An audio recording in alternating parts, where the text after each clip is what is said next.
আসসালামু আলাইকুম। চিন্তিত হওয়ার কোনো দরকার নেই। হতাশ হওয়ার কোনো দরকার নেই। ফিরে যাওয়ার কোনো দরকার নেই। তাকে ডাকার কোনো দরকার নেই। মিথ্যা কথা বলার কোনো দরকার নেই। আজকের লেসনে কোনো দরকার নেই আমার প্রয়োজন নেই এই টাইপের বাক্য যখন আমরা বলি, তো এই টাইপের বাক্য আমরা খুব সহজে কিভাবে ইংরেজিতে বলবো সেটাই দেখব। কোনো দরকার নেই বা কোনো প্রয়োজন নেই এই টাইপের বাক্য যখন বলবো তখন এই স্ট্রাকচারটি ফলো করব।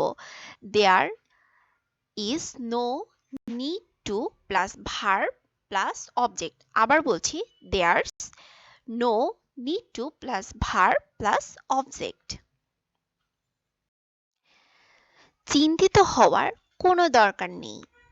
There's no need to be ode.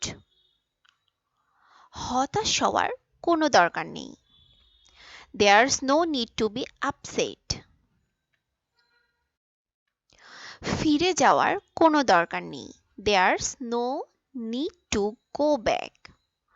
তাকে ডাকার কোনো দরকার নেই। There's no need to call him. মিথ্যা বলার কোনো দরকার নেই। এই বাক্যটি আপনারা নিজেরা ট্রাই করে অবশ্যই কমেন্ট সেকশনে জানাবেন।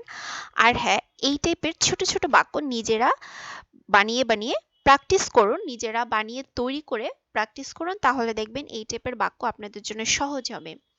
আর হ্যাঁ, আমার চ্যানেলে কিন্তু আমি সবসময় খুব সহজে কিভাবে দৈনন্দিন জীবনে লাইফস্টাইল আমরা যে কথাগুলো বলে থাকি সেগুলোই আমরা খুব সহজে কিভাবে ইংরেজিতে বলবো সেগুলোর জন্য কিন্তু আমি সবসময় খুব সহজ পদ্ধতিতে ভিডিও আপলোড করার চেষ্টা করে থাকি। তো অবশ্যই আমার চ্যানেলের সাথে আপনারা থাকবেন এবং ভিডিওগুলো দেখবেন। ভিডিওটি শেষ পর্যন্ত দেখার জন্য অসংখ্য ধন্যবাদ। যদি ভালো লেগে থাকে তাহলে অবশ্যই লাইক করবেন, কমেন্ট করবেন, আর যারা নতুন তারা অবশ্যই চ্যানেলটি সাবস্ক্রাইব করে দেবেন। আল্লাহ হাফেজ, আসসালামু আলাইকুম।